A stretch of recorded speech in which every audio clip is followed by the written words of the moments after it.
Buehler, and I've got an amazing partner in crime here, Keith Keller. We're actually going to be doing a new show called Livestreaming Decoded, and with the influx of everything that's going on, a lot of us are seeing sort of that shift to live stream, and we want to kind of cover some of the bases in terms of what's important and what's not, some of the tools, tactics, strategies, all that kind of stuff. Welcome, Keith. Hey, how you doing?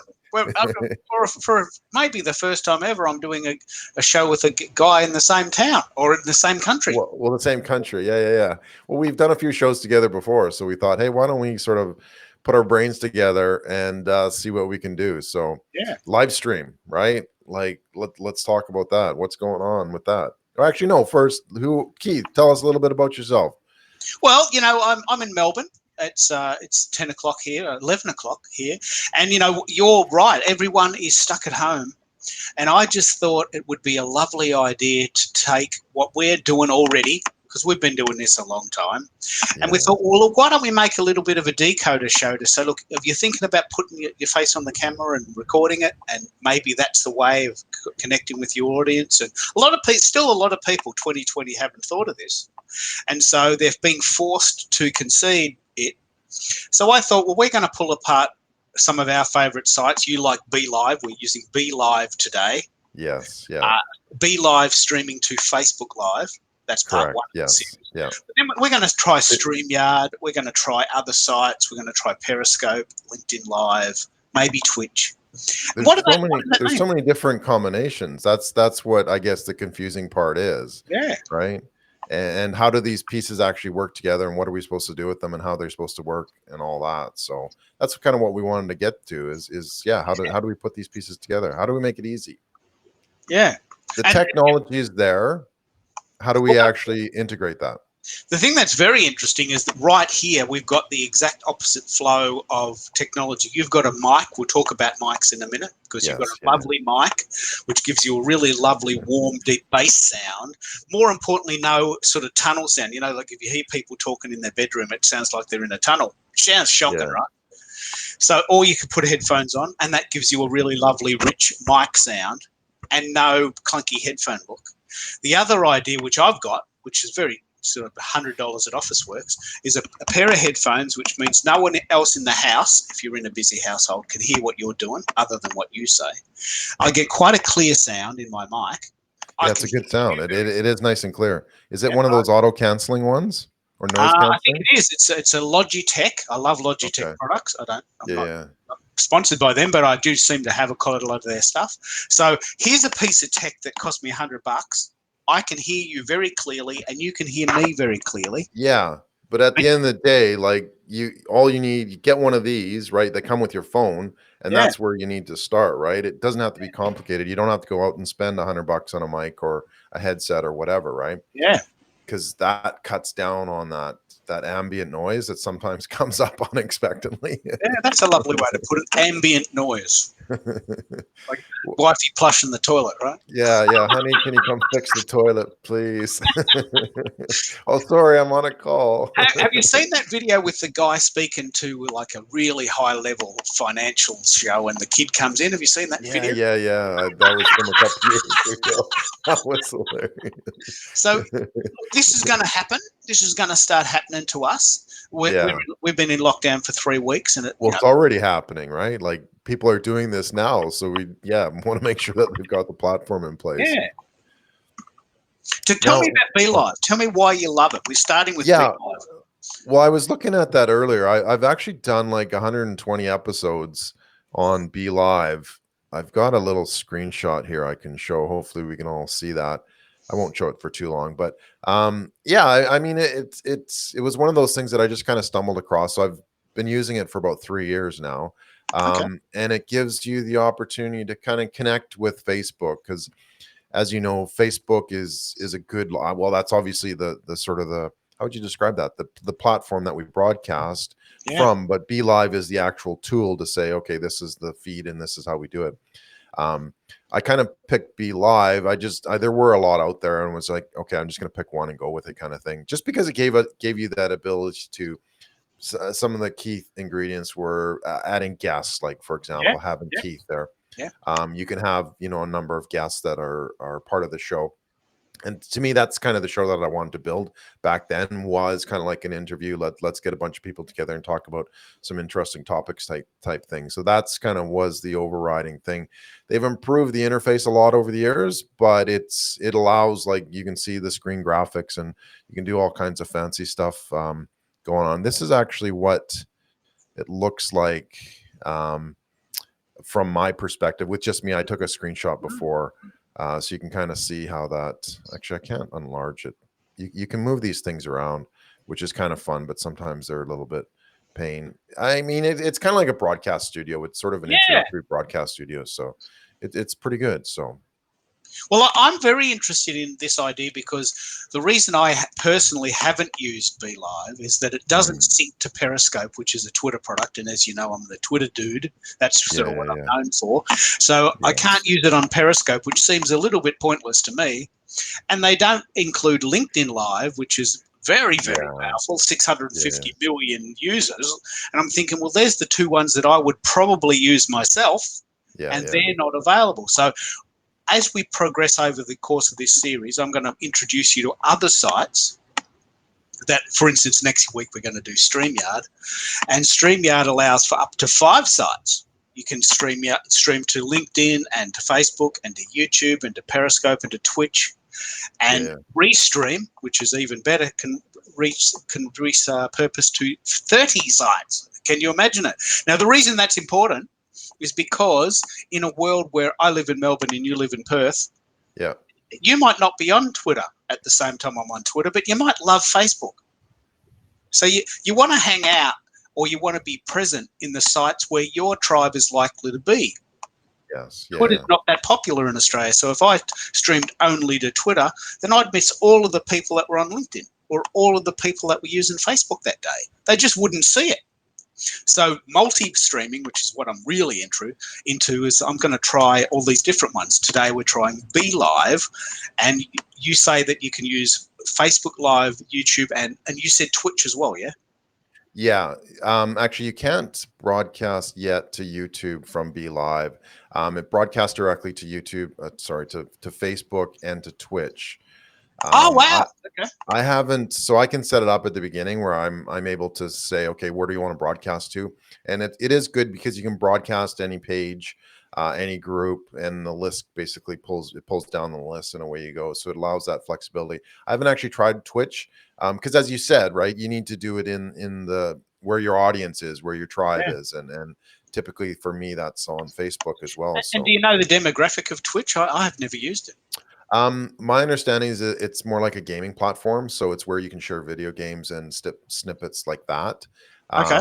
So it's kind of like TikTok, kind of like PlayStation Network and that sort of thing, where you can basically have a live stream of you playing your video games. So again, I haven't tried it a lot, so other than seeing that, we can connect with that, and there was a big push on it probably about a year or so ago when they first added it. So but that's the main thing too, is deciding where do you want to broadcast to. So do you want to broadcast to Facebook, do you want to broadcast to YouTube, or where is it that people are going to actually watch this show, right?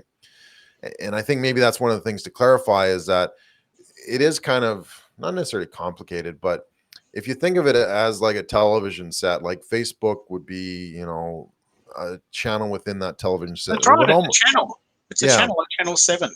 Yeah, but at the same time, then what is, that's a good point to discuss. Like, what is, okay, so I can broadcast with a StreamYard to YouTube and to Facebook and a few others, right, simultaneously. So am I broadcasting to a channel or to a TV?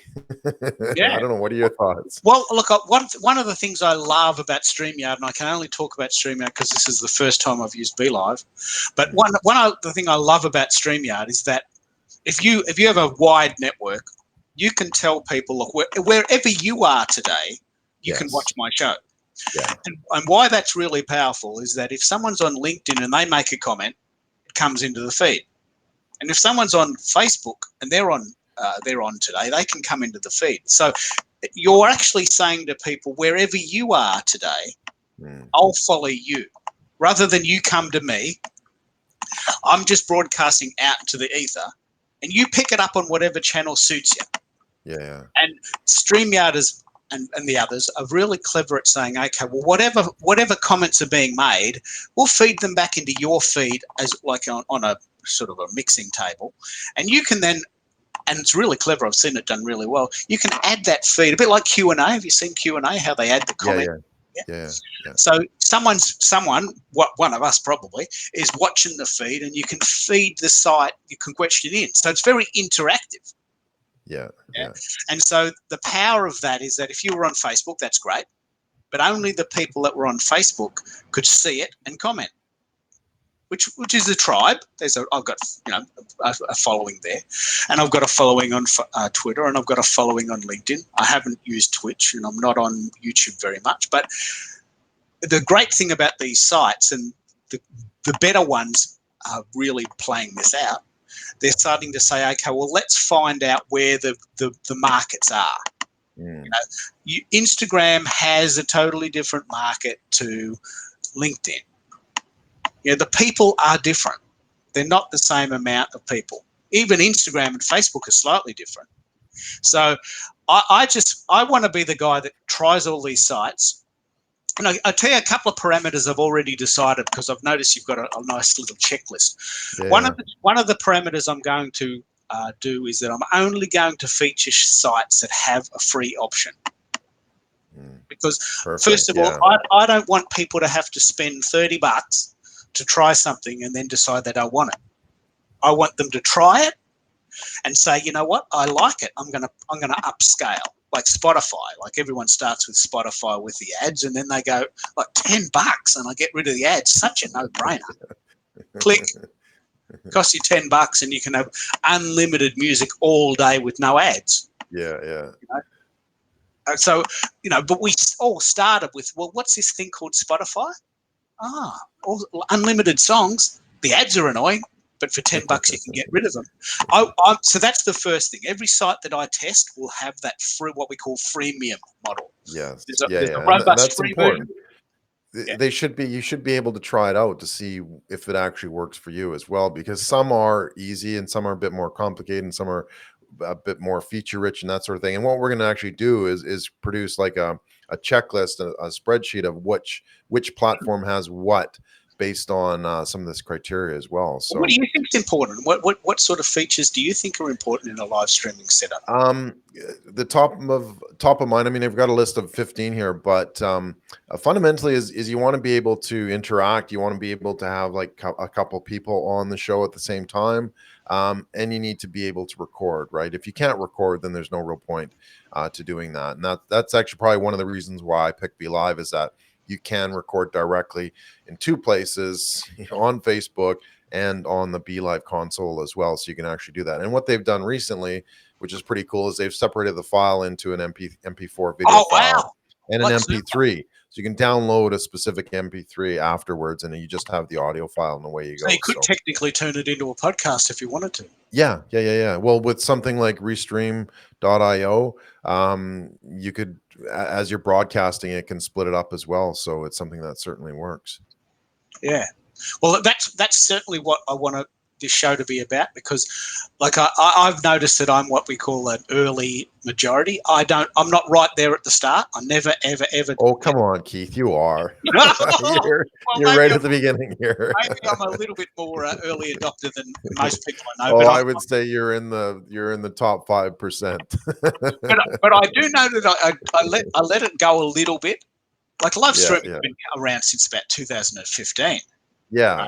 So Periscope came out, and then remember, I can't even remember the name, Meerkat. Remember Meerkat? Came and went. Yeah. Then there was Blab. It lasted like for 9 months.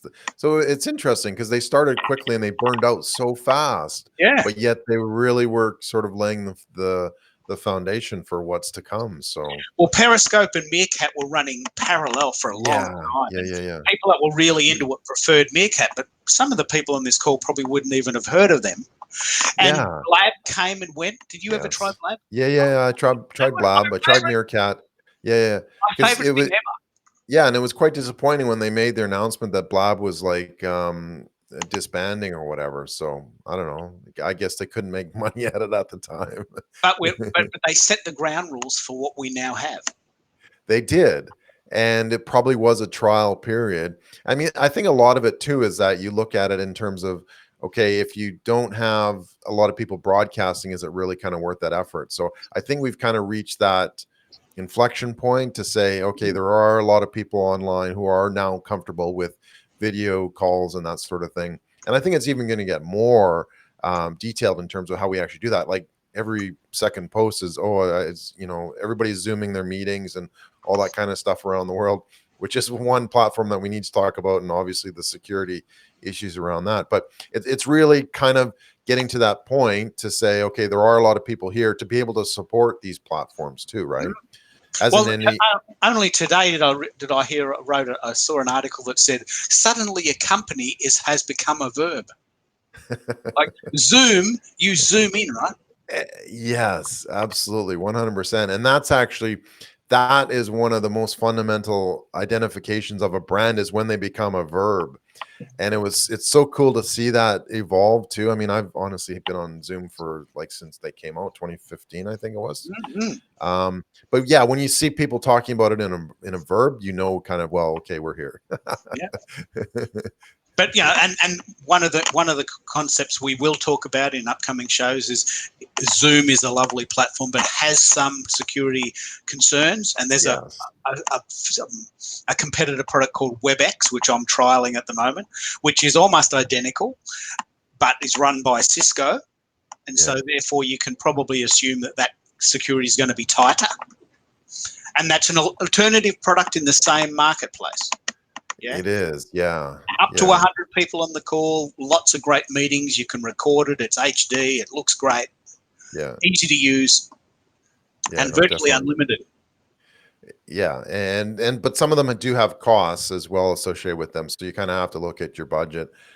Does your audience and business behind that support it? And I think that's probably pretty important too. Is how do you use these to leverage them for your business too, right? So you can have as many Zooms and lives as you want, but unless it's kind of tied into your ecosystem and the business, then it just sort of is. It's a nice to do. It's a nice to have as well.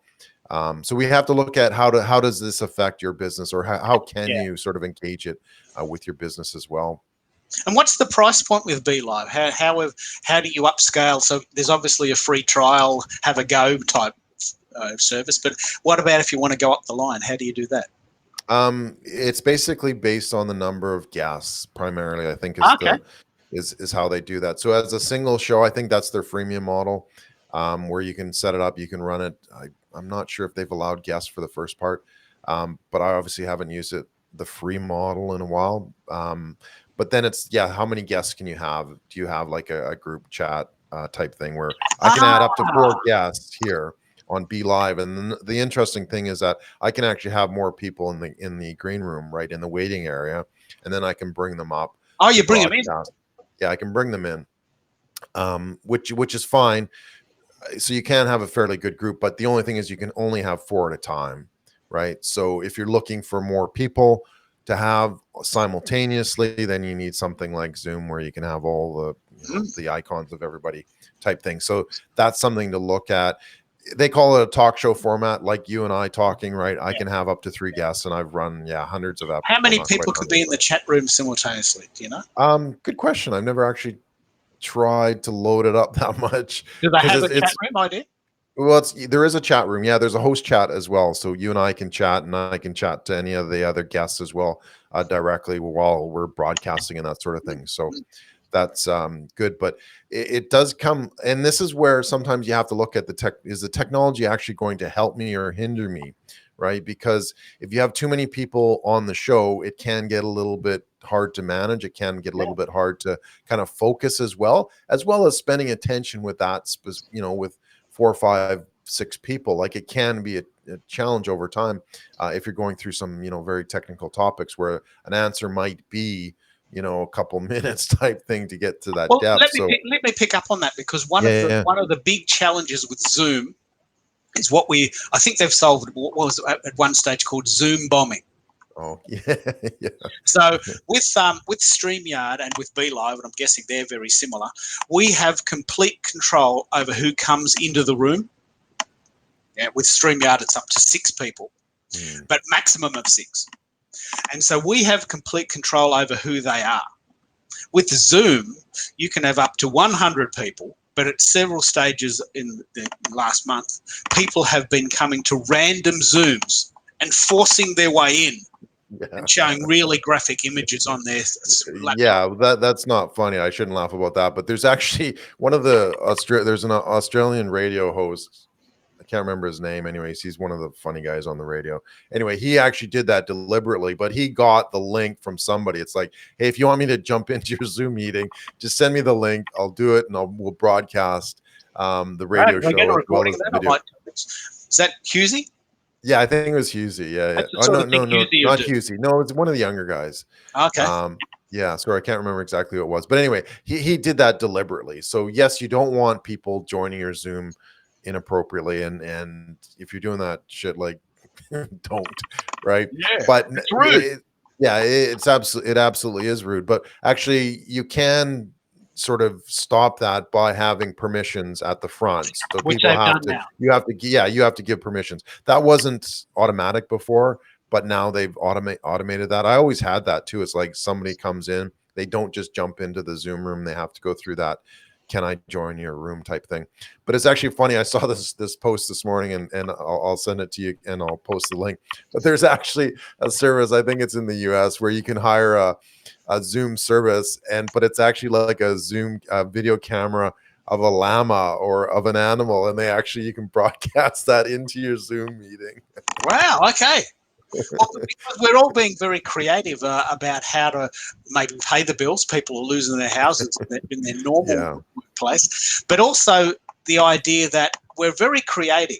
Like I wanted to be in radio when I was very young, and I went to radio school, and several of my mates are in radio. And they're a little bit annoyed that there's all these hacks just having a go.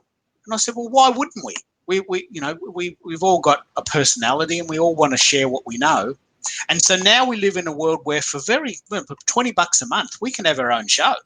Oh, exactly. Yeah. You democratize your late night talk shows. Yeah.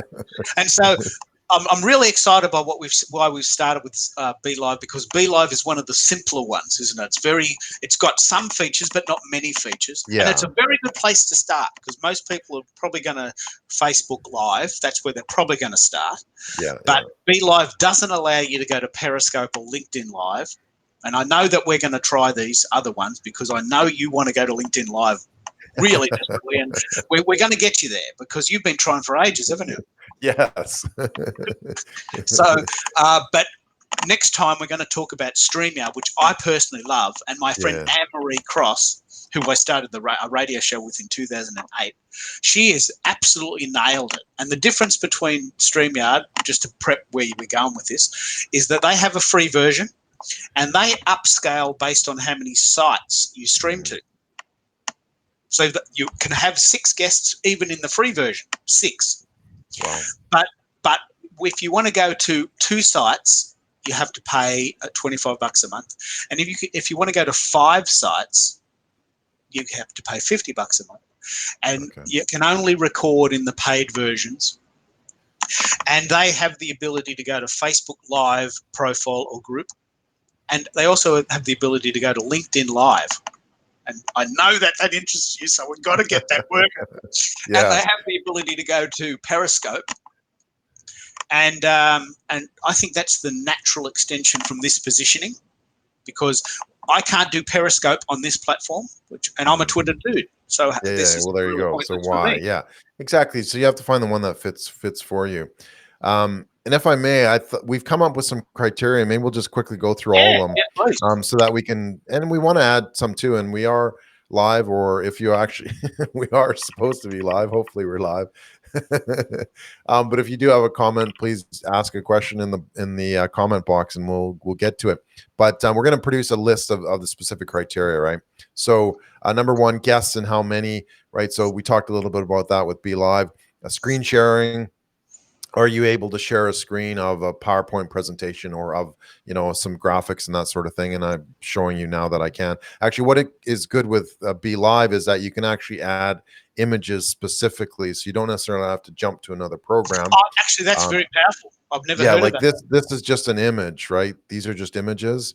So I can just pop them up at any time, you know, hide them, that sort of thing. So it makes it It goes in a pretty. buffer, like Yeah, exactly. Okay. Yeah, exactly. So it's how do you actually put these in place? How do you put these images as well, which is pretty good to have. Big thing is scheduling, right? Can you actually schedule these in advance? Facebook is very, very finicky in terms of doing that. So this is one that it actually plugs directly into Facebook to say, we Okay. want to schedule a show, and in this case, you know, Thursday morning at 9 Perth, 11 Melbourne time, to be able to broadcast at this time. So you kind of set up the platform, the foundation, the name of the show. You can then And the add link some of is the recurring? graphics.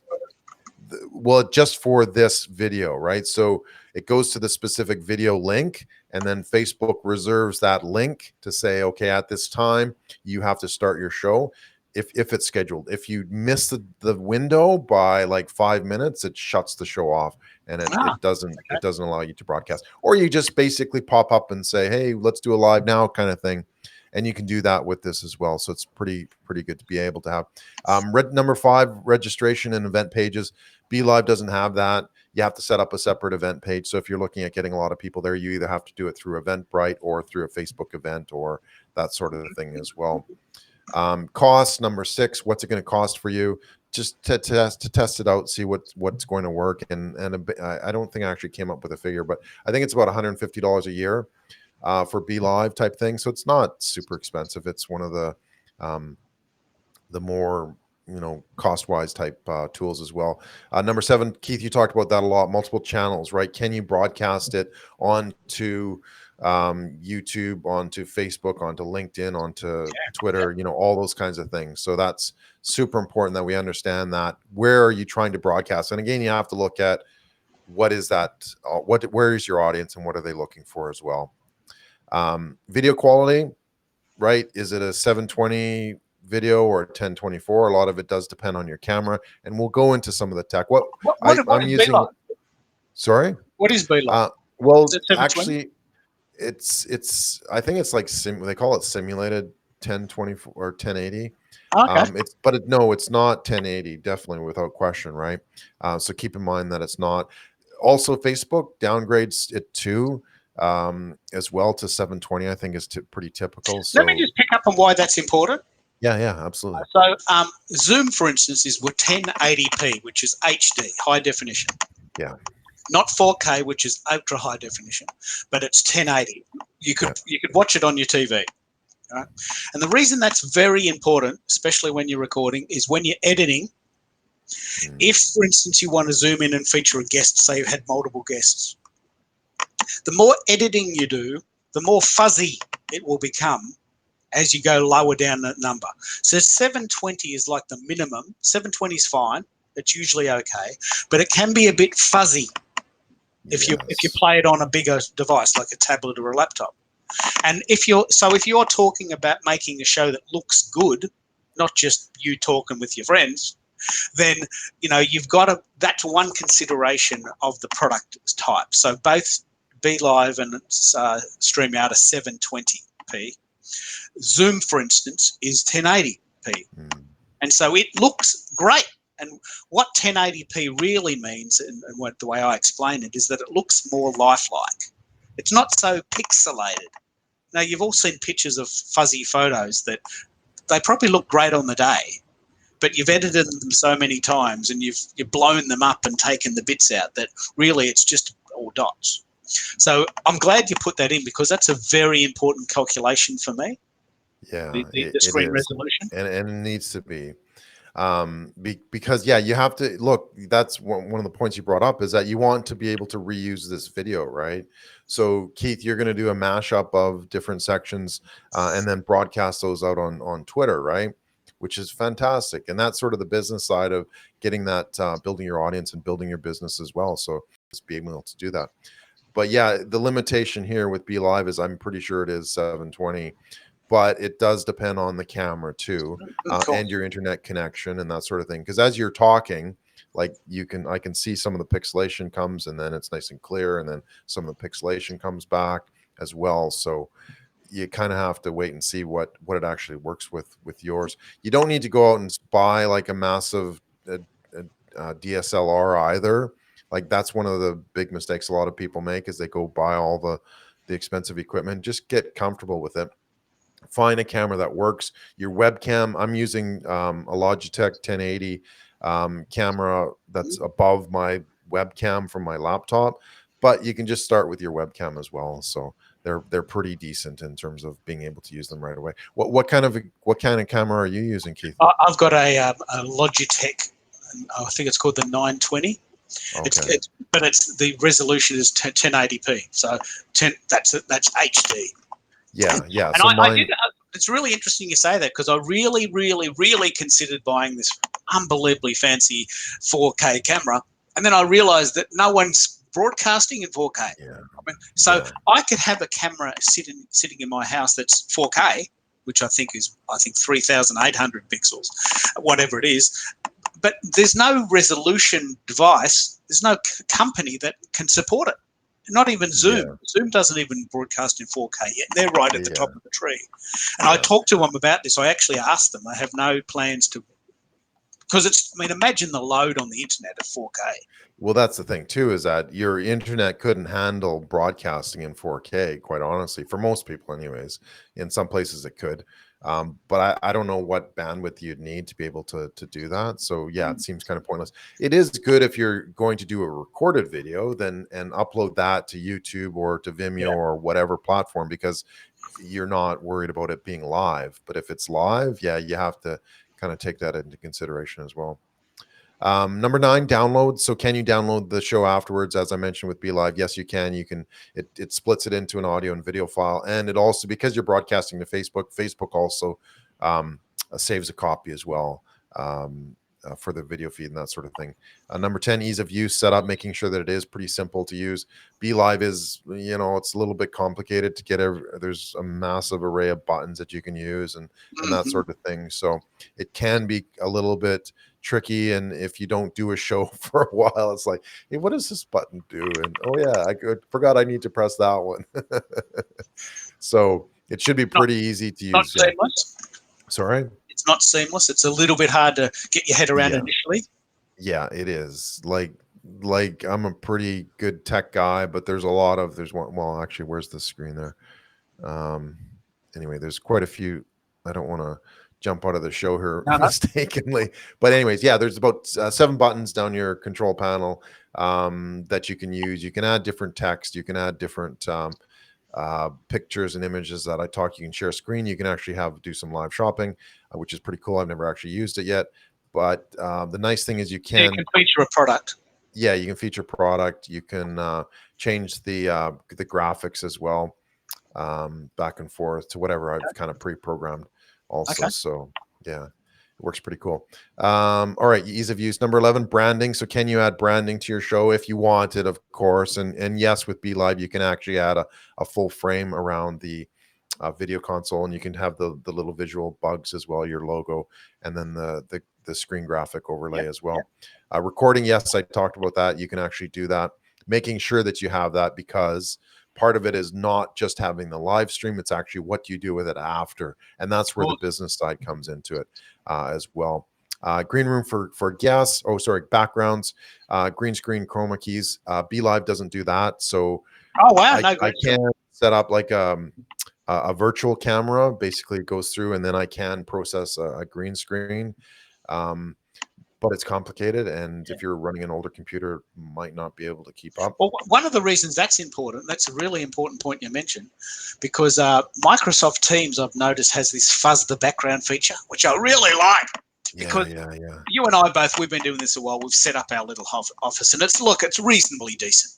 But I've seen some people like live streaming in the lounge room, and there's washing in the background, and the kids are running around, and you're thinking, okay, well, that's fine. I mean, we all know that you've got to live life, but there has to be a time when you sort of up the level so it looks a bit professional.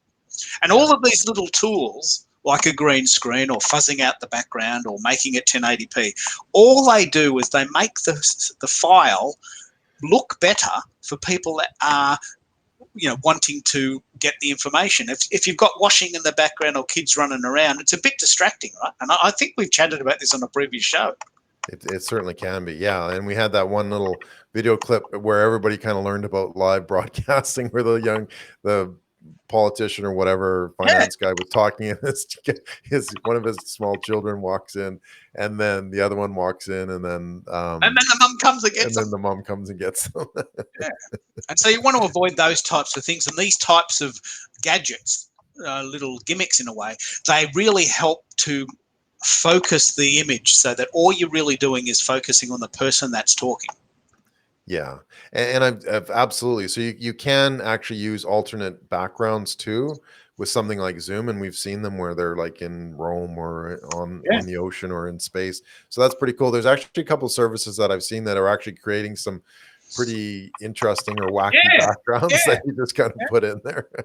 So somebody's made a business of that too. Not only llamas appearing for your Zoom meeting, but different backgrounds. I've actually also seen some people use different lighting as well. And that's pretty cool, where they have like a green light or blue light in the background. So it still focuses mostly on the person. Because if you're creating the show, you want people to focus on you, not what's on your bookshelf or I guess what's on your whiteboard or whatever. Yeah. Right? And as we work through them, we'll go through this checklist, and each site will do something slightly differently. Like Zoom has a phenomenal green screen feature. Yeah, really powerful. Cool. And it's pretty easy. It's just click the button and away you go. Number 14, green room for guests. So yeah, we talked about that, where I can hold as many people. I don't know what the upper limit is, but you can have extra people waiting to come on to the show. So you don't have to have everybody broadcasting at once. So it's a great idea if you can actually, so that you basically can talk with your guests before the show, right? That's fundamentally what it's for. You can prep them, you can answer their questions, you can, give them some questions or help them with their tech or whatever. So that's pretty important to have so you don't, as soon as you turn it on, you're not live, right? It's like, let's just chat, let's get warmed up, and then we can go live. Like when we started Keith, it's like, okay, we're going live now kind of thing. So you've got a warm-up feature. Yeah. Actually, it's a good idea. Well, that's a good way to express it. It's a warm-up, right? Because if you come in from a call, on your phone, it's like, hey, how's it going? What are you doing? All that kind of stuff, the chit chat. You want to do that before so that, you're kind of warmed One of the up. things I noticed, I don't think StreamYard does this, and I've never seen it done before, is they have a countdown. I love that feature. Is that a common thing? Yeah. Well, there is one in Be Live. So it counts down from 5 once you basically go live. Which gets you ready. Yeah, it does. But you have to be prepared that there's usually another 5 seconds on the other half before actually everything connects and it starts. And because I noticed if I start like right away after the countdown starts, it's usually cut off. So I just kind of take my time, wait a few seconds, and then get into it. All right. Cool. And the last one was practice runs, right? Which is really important with something like this. Just get out there, try it, practice. I can actually set up a session that it's like it's live. I do everything like it's live, but guess what? It's not live. It's recording it in the background. Oh, wow. Yeah, I know StreamYard has that feature. It's very important, isn't it? Extremely important feature. Yeah, because as you're getting started, you don't necessarily know where all these buttons are going. And if you're doing a broadcast, then it becomes, quite a challenge to be able to manage the console and manage the guest. And I mean, that's kind of one of the biggest things I have is like, I've done a lot of shows with, 3+ people kind of thing. So you're managing the questions because you're the host and you're trying to keep the conversation going. And you're trying to manage the tech as well, like the graphics and the questions and the comments and all that kind of stuff. So get some practice basically before you jump into it. Practice on your own, and then get somebody to come in as a guest so that you can actually see how it works and that sort of thing. So, and how easy is it to, when you set it up, how is it to push it to the sites you want to push it to? So do you just simply decide, okay, I want to send this one to my Facebook group, and then it just goes once you push record? Yeah. So I can select any number of groups you do have to be specific, and you can only broadcast with one-on-one with Be Live. So I have to go through and select which page I'm broadcasting from. But it can also be like it's just a private session. It's recording it, but it's not going live. So it can be a page, it can be a group, it can be, all those different levels within Facebook. Yeah. Well, this is going to become increasingly important because I have friends that chat to individuals, and that's great, but it's time consuming. They network with one person at a time, which is always preferable. But there's 8 billion people on the planet, and you can't talk to everyone for an hour every day. No. So you've got to sort of now get really quite clever and say, look, at what point do we say, look, we'll broadcast to 1,000 people and we'll take comments, and then after the call we'll follow up with the people that were really interested, rather than those cold call like the 80s where you used to just call people and talk for an hour, or if they allowed you to talk at all. And then suddenly you've talked to one person. You've had one prospect. I guess this idea that I love is this is the thing I love most, the multi-streaming. I'm in Melbourne, Australia, and I'm broadcasting to your Facebook group, many of which have never heard of me. Yeah. And I would never Keith have is got amazing. a chance. Well, thank you. But I would never have had a chance to talk to your friends with my knowledge, with my group, because I don't know who they are. So now you're introducing me to your tribe, and the reverse. You've been on some of my shows, and the same. So I think the multi-streaming is really the essence. But you've given us a very good checklist, which we're going to cross-reference with every site we try. Next week, maybe StreamYard, and then we'll go up the line. As one of the things I want to do too is I'm going to start featuring. I'm going to start requesting that we feature people that are doing certain things on certain programs. Like next week, I'd really love to feature my friend Anne-Marie Cross, who's just an expert at StreamYard. Yeah, and another friend of mine, Jane Jackson, who's just an expert at LinkedIn Live. Yeah. She's just, not only has she got it, which is like one of the very lucky people in the world that finally got it, because I know you've been stomping to try and get it, but she's put in a name, she got it, she's using it, and she's thumping it. She's really, really getting it, and she uses it in a very professional way, like this. But instead of this going to Facebook, it goes to LinkedIn, because that's where her tribe is. Yeah, and that's an important conversation to have. Where is your tribe? Don't just do the easy ones. Go to where the people want to hear the stuff. Yeah. Have you got a good following on LinkedIn? Yeah. I have about 13,000 connections. Okay. So it'd be worth getting it right. Yeah. And that's kind of what, well, I don't know. Anyways, I'm not LinkedIn. Well, it didn't come to Australia till like last, I think it was like July of 2019. Okay. And then there were some people who had it, but not too many. They're expanding it slowly. I don't know why they do that, but whatever. That's okay. Awesome. All right. Anything else? What other criteria? We've talked about a lot of things there, Keith. Well, I think the main things for me, just to reiterate on the 15, which I love, the main criteria for me is that, one, you have to have a freemium model. I personally believe that a site should have a freemium model, that you should be able to try it for free just to know if it works. Because I don't want to pay an amount of money and then decide I've got to ask for a refund, and then there's all these complications. And there's a zillion sites doing it, so why should I pay money? There's got to be a trust factor that the people that you want, this is probably the big point, the people that you want will upscale. I mean, straight away I took the ads off Spotify. I got it. I don't want the ads. I'll just pay you $10. It's such a no-brainer. You want to hang out with people that are willing to pay money. So you have to have the confidence to, I'm talking to the companies now, you have to, like Zoom, very robust free product. Very easy to understand what Zoom's about. But you get stuff when you add money. So that's the first criteria. I'm only going to feature sites that have a freemium model. I like your thought about guests. Some sites don't allow guests. Can you believe it? Why would you do that?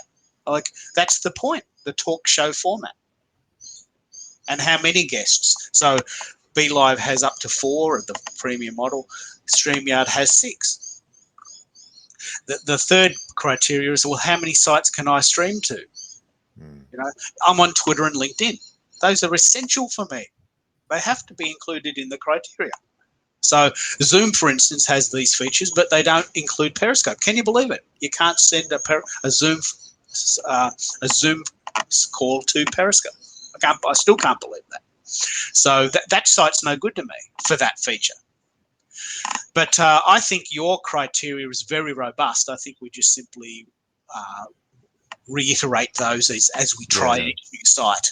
And as we try them, we'll both probably be learning as we go. So we'll have that criteria to base it on. Yeah, and it's nice to compare them too, because if we've got a set type of criteria, then everybody can kind of look at that and go, this is what I need to be looking for as well. Fantastic. So, and I've actually added a few more, Keith, so we might have to expand that list a little bit as well.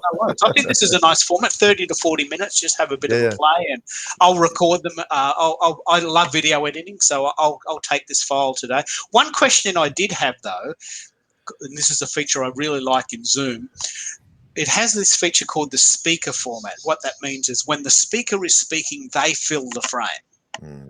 And when does Be Live have that feature, or are you always side by side? Yeah, we're always side by side. Like I can change, I can shift. You're the main screen. I'm the main screen. We can go side by side with a graphic behind. Okay, so you've got that feature. Yeah. So I can adjust that manually, but it's not automatic. But I guess sometimes that's okay, because if somebody coughs, sometimes they become like the featured speaker. Well, it's like, no, I just cough. What you've just said there is very, very powerful for two reasons. One is when you have the speaker feature, which Zoom has, and you have the facility to mute everyone, but if you don't have it muted, if I coughed, suddenly I take over the screen and I didn't say anything. I'm just coughing, right? But the reason I love the speaker-only format is that when I'm editing, if I'm speaking, I just have to feature myself or the guest. But if we're side by side, I've got to go in and zoom you out, which means that the quality is reduced. Yeah, that's a fantastic point, Keith, because you want to be able to reuse this, and the fact that it does that makes that so much easier. Yeah, because editing, I mean, anyone who's never done editing won't know this, but the editing takes hours. To get it to look good. We're just chatting, we're bantering, and some of the stuff is good and some of the stuff's a little bit sort of not so good. But when you're editing, you want to get the good stuff, and you've got to find it, you've got to zoom it out, and you've got to feature it out, and you've got to put in a logo on the top, and you've got graphics, and all of that takes time. So one of the criteria we'll have is how easy is it to repurpose. So I should have been doing that then, Keith. Well, I don't know if you see how that looks different. Oh yeah, definitely. Yeah. But you've got to manually do it. It's not voice activated. Is that what you're saying? Correct. It's manual. So now I'm talking, so I'm the center of the screen. And then if you were talking. Yeah, okay, I get that. But you've had to push a button to do that. Yes. Okay. Yeah. In a sense, that in itself is an interesting feature. With Zoom, the way it works is when I talk or when anyone talks and coughs, they get the screen after a second. So it's an automatic feature, and that means that it looks like TV. I mean, this could be Channel 7, couldn't it? Well, it is Channel 7. It's channel KD, Keith and Doyle. That's right. It's KD TV.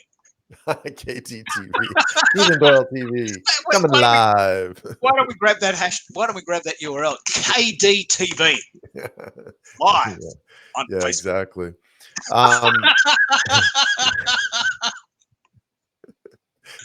Well, you got to laugh again, Keith, because that's the simulation, isn't it? That's what we're trying to simulate real life. And this looks actually quite good. Even at 720p, you can get a sense that here I am sitting in my home office. I'm a real person. I mean what I say what I mean, I do what I say. And that brings us back to the real essence of why video in the first place. Because, you can see me, I can see you. You've written a book. You've got a blog. You've probably been interviewed on a podcast. But when you get videos, I can see you, I can hear you. It's a totally different level, isn't it? You just can't touch. Oh, not yet. Not yet. But because Is that a valid point? Why live stream at all? Why even bother with the video thing? Are you still getting that question, or are people starting to see just spat? Are people starting to see that the video is really the thing now? Yeah, I mean that's a good question. I certainly hope so. I think that this, you hate to put it to that, but with COVID, a lot of people have been forced into that situation where they don't have a choice, right? Like they have to make something work now because they're working from home. They have to having to connect with clients or do a presentation, and they can't go there. So I think it's been really escalated by the fact that we're kind of forced, and whether that's good or bad, I'm not sure, but that's sort of really important to look at. It's very, very important, because when I chatted to you last, you were in Sydney talking about the idea of why did you go to Sydney from Perth, and you said, well, look, there's some value in that. I went there and I met my clients and we had lots to talk about and it was good. Now you don't have that option, do you? No, the world doesn't have that option. No one in the world has that option anymore. Not far away now, a couple of months maybe, but right at the moment, April 2020, which is, really a major. We'll look back at this period of history really with the awe. There's a lot going on. As a shift in our learning and what we do and how we do things and all that. I've got a couple of questions from Wendy. Welcome, Wendy. Thanks for joining us. Could I ask? Yeah, actually, I'll show this one. Could I ask, Keith, you are very clear. Hello and lovely to see you, meet and listen to you, Doyle. Doyle, your screen is very blurred. There it is, 720p. That's what 720p looks like. Yeah, because BeLive actually changes. Like I said, it filters it down, and it could be the internet too. Typically, I'm running about 90 megabits per second, but uploads sometimes can be a little bit differently. So that might be some of the cause there as well. And then when she says, thanks again, Wendy, when your screen is minimized and small, you look clearer than when you are both on our screen side by side. Okay.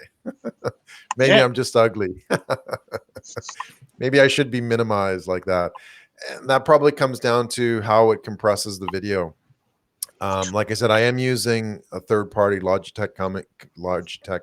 I think it's the 930 camera. So BeLive is taking that feed and then it's rebroadcasting it. So I'm not sure actually how it's doing that, but I'm surprised that I would be blurry. But there's a couple of things going on there. It's the quality of your webcam. It's the quality of the BeLive product, but it's also the quality of the internet in Perth. Yeah, those three things combined, and I've got the NBN now, but I'm only at 47 MBS. That's the top speed. That's my top speed on a very, very good day. Yeah, 47. Well, I've had NBN since like 2014, and I'm at 95 megabits per second right now. Wow. So that's why I think it's an issue, right? In terms of what BeLive is doing, and that's something to consider as well. I think the quality is a little bit better on Zoom because you can actually see that difference in camera quality. Which is I've actually done a screenshot of the difference between Zoom at 1080p and Streamyard at 720p. It's a dramatic difference in the fact that it's quite blurry, and Wendy can see this because she's got her mind and her ears and her eyes tuned to this because she's from the radio industry and she's used to producing content, so she can see it. We had a chat yesterday about this, that some people can't see or hear these differences, but we can all sense them. And with 1080p, it looks lifelike, almost 3D.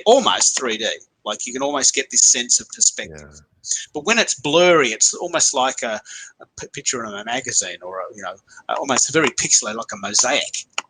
Yeah, it is. And actually, while you're, and this again might be the platform itself, is something to maybe consider. Keith, when you talk, you become blurrier. So obviously, there's some issues with it converting the video signal. So Wendy said again, Doyle, you are much clearer. You're not blurred. That's probably because I wasn't talking or moving. Yeah. And again, that's the ability of the internet and the service to pick up. Why that's important, why this is actually really, really important, is that you mentioned earlier that you can get a really quite good result with a webcam on your laptop. And you can get quite a good result with the headphones that you get with your phone when you're starting. Yes. But as you go up the line, it might be worth paying $100 for a good webcam. It might be quite a good idea to get a good pair of headphones or a good mic. We haven't chatted about this, but what mic are you using and how did you decide on it? I'm using the Rode Podcaster mic, and I've sort of switched mics over the years just to kind of get a better sense of the quality, I guess. Like I didn't start with sort of top of the line, and that's the thing to recognize too is you might not even enjoy it, right? You might not like doing lives because there are some obviously challenges, and you have to have that comfort and that ability to carry things as well. But yeah, start cheap. Start with something like your phone. Honestly, a lot of my Zoom calls are just with your old headset type thing. Yeah. So you don't have to be that expensive. But then you can get into like mixer panels and all that kind of stuff. So it doesn't have to be complicated. Start with a USB microphone, and then you can kind of graduate it into something a little bit different as well. The reason I like to have this type of conversation is because if, for instance, we live in a world in a year's time where everyone's on live streaming, then everyone in the world is doing it. And then how do you differentiate yourself? One way to do that is you could sound better. You could look better. You could have a green screen. You could have lighting. Each of these layers, I call it, each of these layers slightly elevate you in the pack. If you're just in your lounge room with washing in the background and kids running around, you're very low on the scale. And Wendy and I chatted about this. Wendy Marie and I chatted about this yesterday, that, sometimes we can't even listen to a podcast. You've got like 15 seconds to get my attention and you're in and you're out because there's such poor quality that, we're busy and we haven't got time for rubbish. But if one of the reasons why it's worth considering over time upscaling your offering is that you suddenly become the voice of authority. Your voice sounds great because of that microphone. It already sounds great, but the microphone accentuates that. If I was just sitting here using the webcam mic, there'd be background noise, and my wife's working out in the lounge room, and there she is making a noise on her calls, and I can hear that, and the fire engine's going past, and cats in the cradle, and the planes flying overhead. That's very distracting. So I'm all for spending a little bit of money to go up the line, but I'm also all for the idea that you've got to try it. Don't invest top of the tree products thinking that you're suddenly going to have this amazing live stream because you've got gear. It's not about the gear. You've got to have the personality. You've got to have something to say, right? And you've got the personality in spades too. Thank you. But the point is that the show has to be interesting. What this show is called is Livestreaming Decoded. If that's of no interest to you, then it doesn't matter what mic I'm using. Good point. It doesn't, does it? It doesn't matter.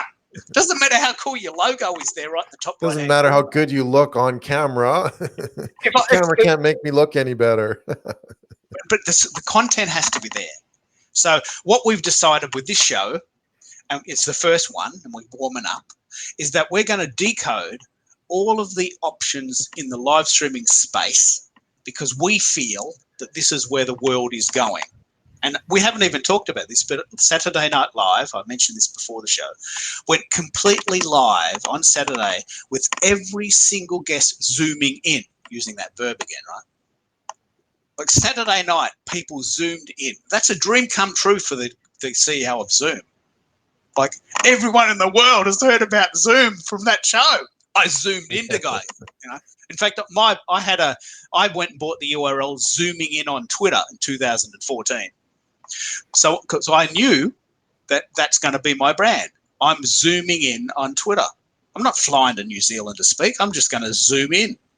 I did this gig in Lake Tekapo at 11 in the morning. I zoomed into 180 people. They put me on the screen. I've been doing this. You and I have been doing this for 5 years. But we thought what we'd do is we'd collectively collate all of our experiences and start a checklist. I love this sort of learn as you go type of show. We're just average people. We're just people who have been doing it. We're very passionate and we love sharing, don't we? You know, and if you want to work with us, well, we've got a website. You can call me and I'll call you back and we can do that later. But the point is that we've got a show where we're sharing stuff. And I was actually chatting to Wendy and also other people that there's a shift in the world from I'll do it for you to let me teach you how to do it at a reduced price. Because there's 8 billion people in the world. And if everyone can afford $20, then I can be making $20 times 1,000 and I can sleep in, you know? And I went to God. Or you can broadcast in your pajamas. I went and got a coffee this morning at 7:30, knowing full well that I didn't have a meeting at 8 o'clock, which I normally would have. And the freedom of being able to go for a walk, the time freedom, being able to go for a walk and get a coffee with wifey and, you know, see the run at the joggers and, you know, have a bit of a chat to the guys who just delivered the fresh bread. You know, for me, it's all about lifestyle. You know, we still all need to make money, but there's lots of ways to do it. And live streaming is a way to share your message with lots and lots of people really fast and really efficiently.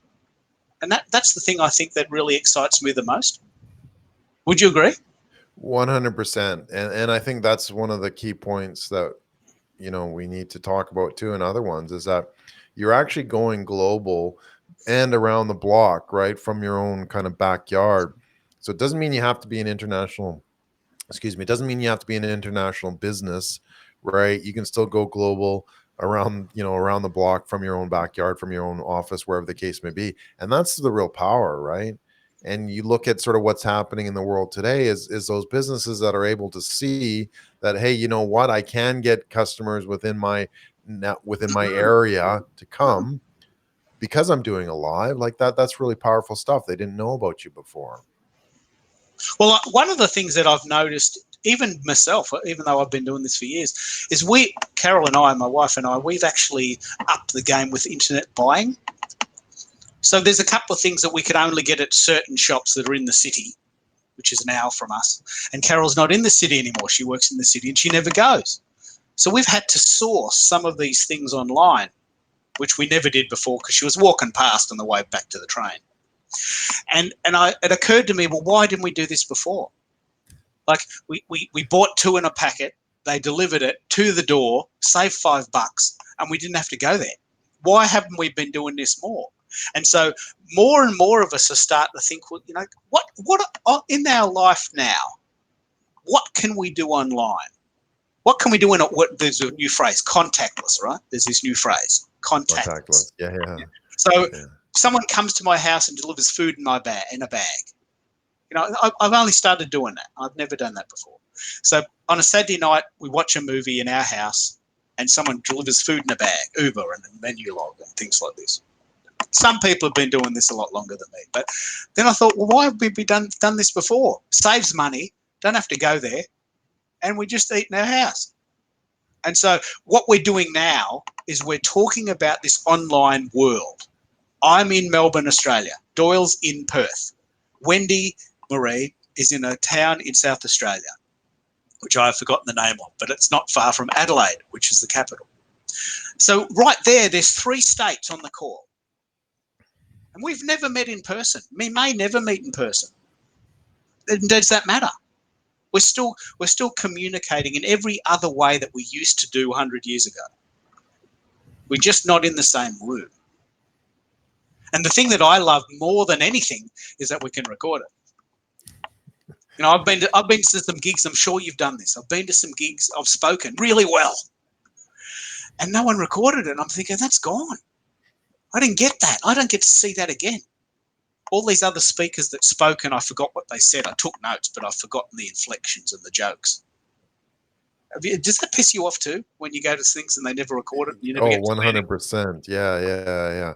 Or you get some video from the back end kind of thing that doesn't show much. So yeah, sometimes land out. Sometimes they're not even organized for that, or they weren't, right? And nowadays it's again shifted where you better be recording, and well, obviously now it's all online. So, and yeah, I think that's important too, is that we have to look at how do we actually pull this stuff together. We can't travel. So does that mean that business has to stop? No, it does not, right? It means you have to get creative. It means you have to kind of shift how you're doing things and how you're preparing things. And you mentioned the food example, right? And it's one that I talk about a lot recently, is that we need to be able to create businesses that are going to be successful, need to create a digital experience that's remarkable and they remember, right? As you pointed out. And unless they're doing that, you might happen, but it might not, right? And so you talk about the food. Well, what if you could combine, to create a digital experience, what if you could combine that sort of food service where you have the ingredients with the chef who actually does a live stream from his That's restaurant right. at a Yeah. certain time of day? He sends you the ingredients in advance. You obviously pay for them, right?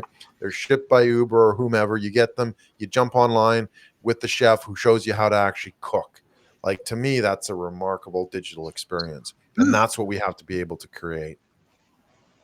Yeah, well, we've recently started Amazon Prime, and and Telstra, which we have our phone with. You can buy the absolute latest movies for $4.95. Actually, you can rent them for 7 days. So I had an experience prior to this experience, which I've talked about many times, and I wanted to see Bohemian Rhapsody. I really wanted to see Bohemian Rhapsody. I tried twice, and on one particular time, some family members got sick and we had to stop. And then the second time they cancelled it the day before, even though it was listed on their website and in the paper. Really pissed off. Really pissed off. Went there, lined up, got to the line. I'm sorry, mate, we don't have that on today. And we ended up watching this really terrible movie, worst movie ever. What was it called? I'm not going to mention. But the point is that I got Bohemian Rhapsody for $4.95 on Telstra, and then I'm watching it in my house in HD, and you're talking about combining it. So imagine you get food in a bag delivered to the door, slightly cheaper because it's takeaway. You're watching a movie you want to see at 1/10 of the price of going to the cinema. And suddenly that's an experience. It's not the same, but it's an experience. And right at the moment, we're all starting to explore, well, how can I see a movie if I can't go to the cinema? Because cinemas are closed. Like, they're one of the first things that closed. And how can I get food if I can't go to a restaurant? These things have been around for a while, but people are starting to open up to them. And those examples are what we need to transcend or transfer to other businesses. Whether it's selling cartridges for your printer, or whether it's selling shampoo, or whether it's toothpaste, et cetera, et cetera. And I think that's where you were going with that, weren't you? Yeah, exactly. Is that you have to create those moments, right, that allow you to connect with your audience, and this live streaming is one of those ways. At the same time, again, I talked about it earlier, but you have to connect it to the business side of it as well. Like, don't just have a show for having a show's purpose, right? Have it as a business purpose so that you can add to that experience, or you can create that experience. Yeah. So look and see how you can actually add it to what you do, right? If you're a chef, have a cooking show, but can you get people to purchase the ingredients rather? If you're a mechanic, can you show them how to assemble something, or something like that? So you're really adding to that experience, so it's less transactional and more transformational. Is kind of what you're looking at the Wow. end. I love the chefing. I love the chef idea, because I would never have thought of selling the ingredients and making that like a business. But I've got a cooking show every Saturday night, and we're going to cook whatever, Rogan Josh this week. But I'm going to send, if you want to, you can cook with me, and I'll send you the ingredients in a box. It'll come on Saturday morning, and it'll all be there, all ready, all laid out, all measured up. And just turn on your telly, and we can do it together. Yeah, What a exactly. great idea. Like hello. Well, I call it like if Jamie Oliver meets HelloFresh meets Uber Eats, right? Yeah. Jamie Oliver, he's broadcaster, right? You watch his shows, which are cool. What if you can get HelloFresh, which I'm not sure if it's just in Australia, but you basically get the ingredients. You have to prep it. So what if you could have that on your iPad in front of you while you're prepping your ingredients, and Jamie Oliver or the chef or whatever is kind of walking you through this, right? And adding some environments to it, adding an experience to it as well. So you get your food delivered before you actually start. And yes, it's Saturday night, whatever the case may be, at 7 p.m., 6 p.m. Let's cook.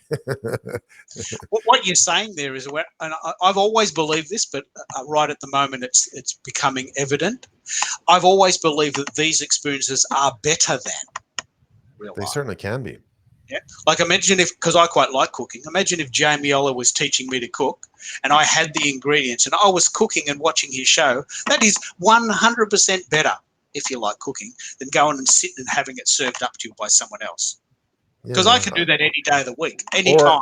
Yeah, or I mean, before they kind of collapse, but you could go to a Jamie Oliver restaurant, and you know what? It's just another restaurant. I didn't honestly step in one because it's like, well, I can get Italian elsewhere, right?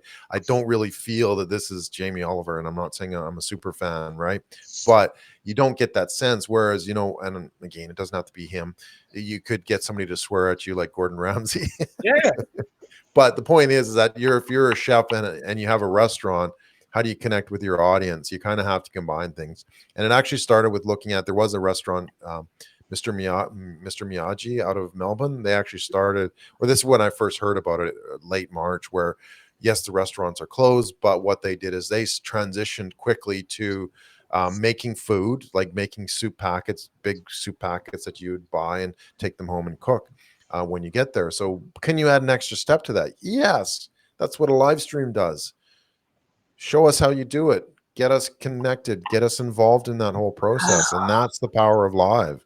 Well, you know, MasterChef has just started this week. Yeah. Well, and that's what the thing is. But they should, I know they pre-record this, right? But they should have been doing something, or maybe they can still. But anyway, go ahead. Sorry, you were going to say. Well, I'm just thinking that I've always believed, because I'm a very strong advocate of online, I've always believed that online processes are at least as good and sometimes better than real life. And these types of examples, the Bohemian Rhapsody example comes to mind every single time. I tried twice to go physically myself, and then I had Bohemian Rhapsody playing in my house in HD for $20. I bought the CD. In that instance, I bought a DVD. I've always been an advocate of that process, but now a lot of people, and especially a lot of businesses, are pivoting. That's the key word. They're pivoting to say, how can we do this better? How can we do this so that we can not only keep our business going, because that's a big question, but also we can even improve upon this. And coming out of this process, there'll be people that won't go back. There's companies that will fold and won't be with us. We won't be able to go back to them. They'll simply close down. Hopefully not too many, but there'll be businesses that won't be available to us moving forward.